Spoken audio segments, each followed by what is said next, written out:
이란 최고 지도자가 한국을 향해 충격적인 발표를 했습니다. 이란 현지 언론들의 보도에 따르면 이란 최고 지도자가 공식적으로 한국 가전제품 수입 금지령을 내렸다고 관영통신들의 30일 보도했습니다. 이런 현지 언론 보도는 한국 내 이란의 동결 자금을 활용해 가전제품을 수입할 수 있다는 소문이 도는 가운데 나왔습니다. 네, 맞습니다. 미국의 대이란 제재로 약 8조 원에 달하는 이란 정부의 돈이 한국에서 묶이자 이 돈으로 한국 제품을 구매하는 데 쓰겠다고 발표한 바 있습니다. 호세인 타나의 이란 한국상공회의소 회장은 현지 시간 7일 현지 언론 인터뷰에서 이와 같은 사실을 확인했죠. 자, 그런데 불과 몇 달 만에 완전히 태도를 바꿔 한국에 충격적인 발표를 했습니다.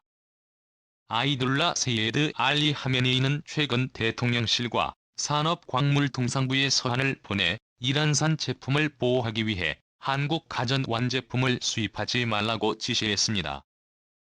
신정일치 체제 이란에서 최고 지도자는 모든 정책의 결정권을 갖습니다. 최고 지도자실은 서한에서 한국 기업 두 곳이 생산한 가전제품을 수입한다며 국내 전자제품 기업이 모두 파산하게 될 것이라면서 이 문제는 진지하게 접근할 필요가 있다라고 강조했습니다. 서한에서 최고 지도자는 기업명을 명시하지 않았지만 한국 기업 두 곳은 삼성전자와 LG전자인 것으로 풀이됩니다. 2018년 8월 미국의 대이란 제재 후 대부분의 한국 기업은 이란에서 철수했습니다. 이때 삼성전자와 LG전자도 이란 사업을 접었습니다. 2018년 한국 기업이 이란에서 철수할 당시 이란은 이런 어려울 때 도와준 친구를 잊지 않는다. 미국의 제재에 가담해 이란을 떠난 나라의 기업이 다시 이란에 진입하기는 매우 어려울 것이다라고 경고하기도 했습니다. 이후 이란은 3G 플러스 될 자국 기업을 육성했습니다. 미국 처지가 지속되고 이란의 가전제품 가격이 오르자 일부 현지 언론은 한국 업체 제품 판매가 재개될 수 있다고 보도했습니다. 데이타나의 이란 한국상공회의소 회장은 지난 6월 한국의 공산품 전자제품 생산기계 기술 장비 등을 수입하는 데 있어서 동결 자금을 활용할 수 있다며 무역 재개 가능성을 언급한 바 있습니다. 이에 이란 내 가전제품 생산업체들은 한국 제품이 수입될 경우 국산 가전산업의 위협을 받을 것이라고 반발했습니다. 는 2010년 이란 중앙은행 명의로 IBK 기업은행과 우리은행의 원화계좌를 개설했고 이 계좌를 통해 원유 수출 대금을 받아왔습니다. 그러나 미국 정부가 2018년 이란 중앙은행을 제재 명단에 올려 이 계좌를 통한 거래가 중단됐으며 이란 정부는 이동결 세금을 해제하라고 요구해왔습니다. 한국 내 이란의 동결 자금은 70억 달러 우리 돈으로 8조 3천억 원 규모로 알려졌습니다. 미국의 제재로 자신들의 돈이 묶였는데 미국에는 아무런 저항도 할 힘이 없으니 한국에 대신 화풀이를 하고 있는 이란 한국을 너무 만만하게 본 것이죠. 만약 이란의 주장대로 너무 많은 양의 삼성과 LG 가전제품들이 일환으로 들어와 이란의 가전제품 제조 회사들이 몰락하고 있는 것이 사실이라고 하더라도 이란은 세계무역기구 등 국제기구에 정식으로 문제를 제기한 뒤에 현재보다 좀 더 높은 관세를 부과한다거나 수입 물량을 제한하는 등의 조치를 단계적으로 밟아나가야 하는 것이 정상입니다. 아직 이란이 WTO에 가입하지 않았다고는 하지만 옵저버로 WTO 행사에 수년 동안 참석해오며 국제무역 시스템에 대해 배워나가고 있는 상태인 점을 고려한다면 이번 이란의 한국산 제품 수입 금지라는 폭탄 발표는 너무나 무책임하고 마치 일본을 보는 듯합니다. 심지어 이란 국민들도 이란 최고 지도자의 막가파식 외교에 분노를 터뜨리고 있는데요. 이런 정부가 이런 내 삼성전자 간판을 떼버리고 직접 만들겠다며 세운 이런 회사 삶을 보시며 삼성전자를 완전히 표절하고 있습니다. 시체부터 새까지의 삼성의 모든 것을 그대로 베낀 것을 확인할 수 있습니다. 그런데 한 가지 베낄 수 없었던 것은 삼성전자의 기술력이었습니다. 삼성과 LG가 전 제품 수입을 금지하고 삼성 짝퉁 버전의 이런 회사 3과 G플러스가 생산해낸 가전제품을 기술력이 한참 뒤떨어지는 것은 물론이고 이런 것을 과연 사는 사람이 있을까 하는 정도로 심각한 수준이었습니다. 그런데 가격은 삼성이나 LG가 전보다 훨씬 더 높습니다. 이렇다 보니 이란 국민들은 감정적으로 막가파식 외교를 펼치는 이란 최고 지도자의 불만을 표출하고 있고 하루빨리 한국산 가전제품의 수입 재개를 시작하라고 외치고 있습니다. 이런 이란 국민들의 강한 반발에도 이란 최고 지도자가 한국과 외교를 자신 있게 끊으려 하는 데는 충격적인 이유가 숨겨져 있었습니다. 이란의 수출 현황을 보시면 석유로 먹고 살고 있다는 것을 쉽게 알 수 있습니다. 전 세계에서 이란의 석유를 가장 많이 사들이고 있는 국가는 바로 중국이라는 한국을 버리고 중국과 손을 잡은 것입니다. 한국의 삼성과 LG전자 제품 수입 금지를 외친 일화는 보시는 것처럼 중국이 향후 25년 동안 원유 공급을 대가로 일하는 4천억 달러를 투자하는 내용을 뼈대로 하는 경제안보협력협정을 체결했습니다. 미국과 유럽 등의 포위 공세에 맞서 중국도 본격적으로 세결집에 나선 모양새입니다. 28일 중국 외교부의 발표 내용을 종합하면 왕이 중국 외교부장과 모하마드 자바드 자리프 이란 외교장관은 전날 테헤란에서 회담을 한 뒤 양국 간 전면협력협정에 서명했습니다. 앞서 양국은 2016년 1월 시진핑 중국 국가주석의 이란 방문 당시 포괄적 전략 동반자 관계에 관한 공동 성명을 발표하고 협정 체결을 위한 협상에 들어간 바 있습니다. 을 보면 중국의 금융통신 항만 도로 보건 의료 정보기술 원료 산업 등과 관련해 향후 25년 동안 모두 4천억 달러 약 480조 원 규모의 투자를 하기로 했습니다.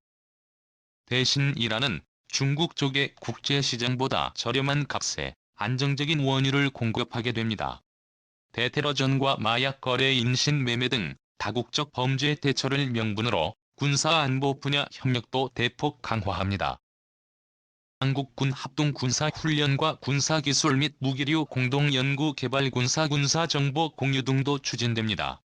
일부에선 중국의 투자시설 보호를 명분으로 일하는 자국군 주둔을 요구할 가능성이 있다고 내다보고 있습니다. 자, 그런데 이렇게 중국만 믿고 한국을 막대한 이란이 엄청난 위기에 빠져버렸습니다. 월스트리트 저널의 보도에 따르면 미국이 정체된 이란 핵합의 복원 협상의 돌파구를 찾기 위해 이란과 중국의 원유 거래를 틀어막는 파격적인 방안을 곧 발표할 것으로 알려졌습니다. 일하는 중국에 하루 100만 배럴을 달하는 막대한 원유를 수출하는 것으로 추정되는데요. 이란과 중국의 원유 거래를 차단한다며 사실상 이란의 국가 운명은 끝나게 됩니다. 이란의 수출 현황을 다시 한번 보면 무려 50비중을 차지하는 중국이 끊기고 세 번째로 비중이 높았던 한국마저 놓치게 되면 더 이상 석유를 팔 곳이 없어지게 되는 것이지요. 위기는 여기서 끝이 아닙니다. 최근 한국이 64년 만에 국제원자력기구 IAEA 의장국으로 첫 선출됐다는 소식이 전해졌습니다. 외교부는 이날 보도자료를 내어 우리나라가 27일 오스트리아 비엔나에서 개최된 국제원자력기구 이사회에서 만장일치로 차기 국제원자력기구 이사회 의장국으로 선출됐다라고 밝혔습니다. 한국이 국제원자력기구 이사회 의장직을 맡은 건 1957년 이기구 창설회원국으로서 가입한 뒤 처음입니다. 의장국 임기는 내년 9월까지 1년이며의 장력은 신자현주 오스트리아 겸 주빈 국제기구 대표부 대사가 수행하게 됩니다. 국제원자력기구 이사회 의장국은 8개 지역그룹이 돌아가면서 맡게 되는데 이번은 한국이 속한 극동그룹 차례로 극동그룹에는 한국, 중국, 일본, 베트남, 몽골, 필리핀 등 6개국에 속해 있습니다. 한국은 해당 연도 지역그룹 내 전체 합의가 이루어지면 국제원자력기구 총회 이후 개최되는 이사회에서 승인이 되는 구조입니다. 2011년 회기에 캐나다가 의장국을 맡았습니다. 지금껏 7차례의 의장국 순번을 맞이했던 극동그룹에서는 일본이 6차례, 베트남이 1차례 의장국을 수임했습니다. 이와 관련해 외교부 당국자는 기자들에게 우리나라가 이제는 영향력이 커졌고 일본이 사실상 독점한 관행에 바람직하지 않다는 것을 저희가 고려했다며 외교적 노력을 경주해서 일본도 적극 지지했고 극동그룹 국가들의 동의를 확보했다고 설명했습니다. 극동그룹에서 일본이 그간 독주했던 데는 국제원자력기구의 일본의 영향력과 원자력 분야에서의 기여 능력 등이 고려됐던 것 같다고 이 당국자는 덧붙였습니다. 국제원자력기구는 핵 문제에 관한 최고 권위의 국제기구이며 이사회는 35개국으로 구성됩니다. 국제원자력기구 이사회에는 북한 핵 문제, 이란 핵 문제 등 핵검증 사찰 문제, 원자력 안전 핵안보 기술 응용 등 국제 원조를 끼고 실질 사안을 논의에 심의하고 총회에 필요한 권고 등을 합니다. 이사회 의장은 연 5차례 열리는 이사회 및 이사회 산하위원회 회의를 주재하며 회의 전 주요 의제별 사무국 및 지역그룹 유사 입장 그룹 간 사전협의를 통해 회원국 간 입장을 조율하는 역할을 맡게 됩니다.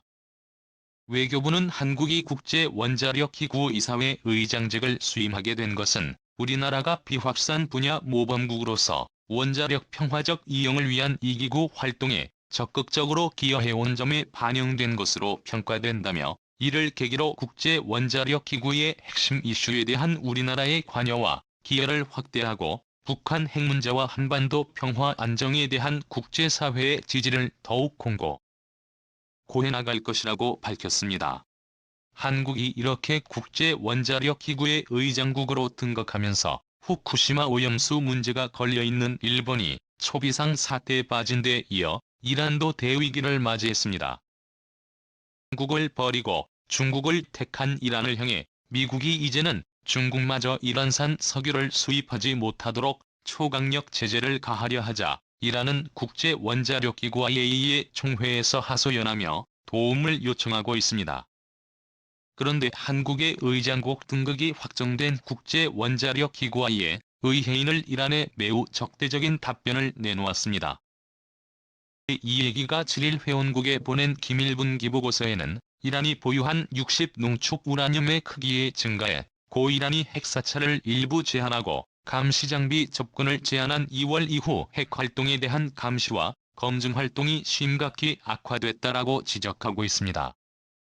뿐만 아니라 아이웨이웨이는 이런 북부 카라지의 원심 분리기 부품 작업장에 설치된 감시 카메라 내 일대 가운데 한 대가 파괴됐고 나머지는 심각히 손상됐다면서 일부 감시 장비는 통상 3개월마다 정비받아야 하나 5월 25일 이후 정비에 접근하지 못하고 있다라고 전했습니다.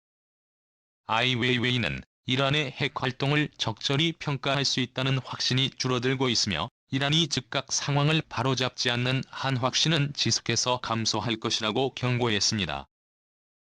이란은 앞으로도 강력한 미국과 국제사회의 경제 제재를 받게 될 것이고 우방국이었던 한국까지 버려가며 택한 중국과도 더 이상 무역을 할 수 없게 되어 역사상 가장 심대한 위기에 빠지게 되었습니다. 오늘도 감사합니다. 최고로 멋진 하루를 보내시길 바랄게요.